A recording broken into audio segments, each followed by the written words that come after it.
Success in the Christian life isn't about discipline first. It's actually about dependence. You don't need a perfect routine to live Spirit-led. You just need daily connection.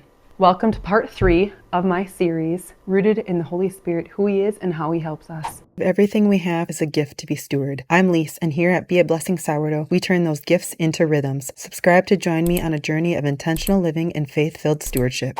This is the last part of this 3-part series. I hope you've enjoyed it. I'm going to give you some tips today on how you can liven up your time with God, how you can grow to hear His voice better, and how you can grow in your dependence on the Spirit so that you're not relying so much on your own self-control. If you missed parts 1 and 2, check the description for the links to those. Romans 8:26 through 27. Likewise, the Spirit helps us in our weakness, for we do not know what to pray for as we ought. But the Spirit Himself intercedes for us with groanings too deep for words. And He who searches hearts knows what is the mind of the Spirit, because the Spirit intercedes for the saints according to the will of God. This is a beautiful promise. What this is telling us is that the Spirit that lives inside of every believer is there to help you, even when you don't know what to do. God's not looking for you to perform a certain way. He's simply looking for a willing heart. Even if your actions don't align with the way you're hoping, where is your heart? I want to ask you to dig deep in that and be honest. If you have a heart to truly grow and learn who He is and deepen your relationship with Him, then it will happen, because you're going to take the little steps to get there. And I'm going to help you with that today. See, when we learn who God is, we also learn our identity. And when we know our identity, it transforms who we are. Because when we truly know and see ourselves the way that God does, it changes everything about how we walk on this earth. A lot of people on this earth, Christians included, are really walking with identity crises. But God can change that. So I encourage you, wherever you may be, I just want you to start with these small steps today.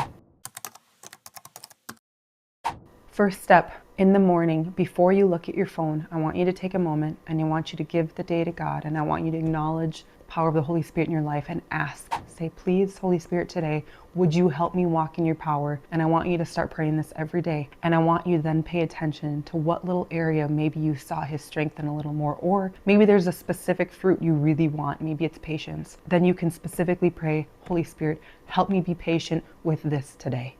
And I want you to then watch your day, and here's what will probably happen. You'll pray this, and then later on in your day, you'll find yourself not being patient, and you'll be reminded of what you prayed. And when you're reminded, that'll actually cause you to change your actions a little.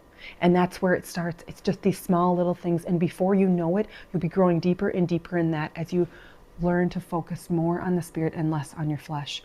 The more you focus and learn what the Spirit has to offer you, the more you will see your flesh, and it will actually deter you from wanting to walk in that flesh, because it's not as appealing the more you learn about the fruits of the Spirit and what you can have. The flesh is dimly lit compared to the fruits of the Spirit. Second thing I want you to do in the morning, I want you to take just 5 minutes. It doesn't take more than that. It probably takes less than that.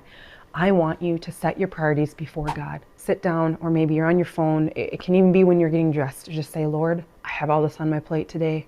What are your top 3 priorities for me today? Or maybe 3 seems overwhelming. What's your top 1 priority for me today, God? What is the one thing that you want me to do? And I want you to just listen. One of the best ways that I've learned to hear God is actually through journaling or writing. So what I encourage people to do is ask God a question, and the first thing that comes into your mind, write it down.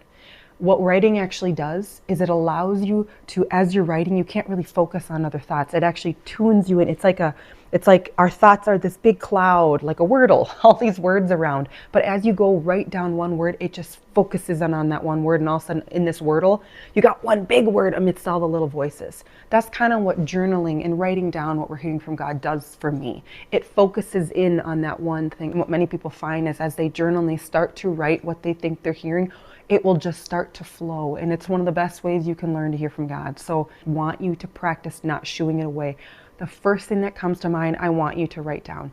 And you might find that maybe the first few times you do this, it's really not too exciting. Maybe it's like, well, the thing that popped in my head was the most important thing I had to do for the day. That's okay. At least you're trying. And the more you step out in faith to do this, the more God will show up. Because here's the thing.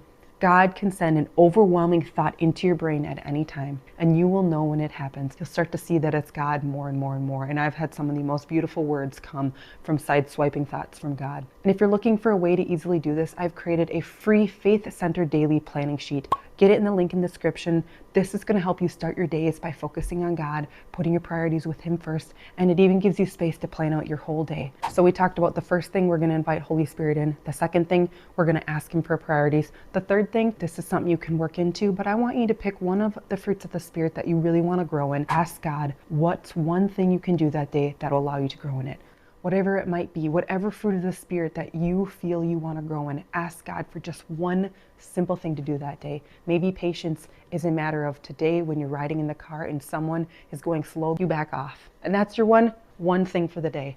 Here's the thing, it sounds silly and it sounds simple, but it is powerful. And imagine doing this for a month. That is 30 days of doing an act specifically in the fruits of the Spirit. Now imagine you do this every day for a year. That means for 365 days, you chose to do an act of the Spirit.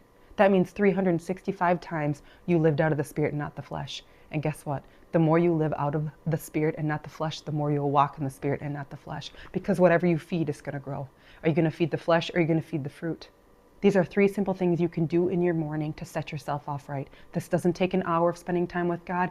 This doesn't even require you to get in and read your Bible, although I highly encourage that be part of your morning, even if you simply start with the verse of the day with the Bible app. Eventually, you'll grow into wanting to journal and hear from God more. You'll want to grow into reading the Word if you're not doing that already. That's places you can grow. But for now, I just want you to start with these 3 simple things in the morning. Acknowledging Him in the afternoon can help reset you and get you back on track to where you need to go. It's just a resetting point. During your lunchtime, whenever you eat lunch, I just want you to check in. Sometimes I just sit and talk about what I'm grateful for, about all the things around me. And sometimes I bring heavy things on my heart to Him. But it's a time for me to step away from my day and go talk with God. So one of the best ways you can do this is get out on an afternoon walk. If you have the opportunity to do this, getting sunlight in the hours between 1 and 5 p.m. is extremely beneficial for your health. I love doing this walk after my lunchtime because moving after eating is actually really great for your blood sugar, and getting afternoon sunlight helps with stress reduction, it helps with sleep, it actually helps with blood sugar regulation. It's amazing what it does, and it's the perfect time to go spend some time with God. This is simply going to grow your habit of acknowledging God throughout your day. And if you are interested in more ways that you can combine your faith with your wellness, I have an awesome plan called Grace and Grit. Check it out in the description box below. God calls us many times in the Bible to be thankful, and the reason is that a thankful heart is positioned towards Him. And when we're not walking in gratitude and thankfulness, we're often walking more negative, and that just leads us pulling deeper and deeper into the flesh. So the last thing I want you to do with your day is I want you to focus on gratitude. Now, maybe this is right before you go to bed. Maybe this is while you're doing dinner or even doing the dishes. Whenever it may be, I just want you to take a moment and I want you to just pick out one little thing you can be grateful for. Maybe it's just the fact that you're home and your day is over. Even better, start a gratitude journal. Just get a notebook, or you can start a note on your phone and start really writing the things you're grateful for. Then when you're in seasons that are hard, you can look back on those things and they'll remind you of the good, and it'll help pull you out of that negative place. But I promise you, if you start focusing on gratitude, you're going to start seeing a shift. And as you put yourself to bed in gratitude, you're going to sleep better and you're going to wake up brighter. And it's going to help you focus and live out of the fruits and less out of the negative of the flesh. Well, guys, that is the last part of our Holy Spirit series as we lead into Easter. I hope it was helpful to you guys. I hope that encouraged you. I hope you learned something. If you have questions, if you need prayer, please drop them in the comments. I don't promise to know it all. I don't have all the answers. I'm just here doing what I feel called to do, doing my best to be a good steward of what God has given me. And one of the things I'm passionate about is helping you walk in your journey of faith. So if you like this content, like it, subscribe to my channel if you haven't already, so that we can walk this journey together one grace-filled step at a time.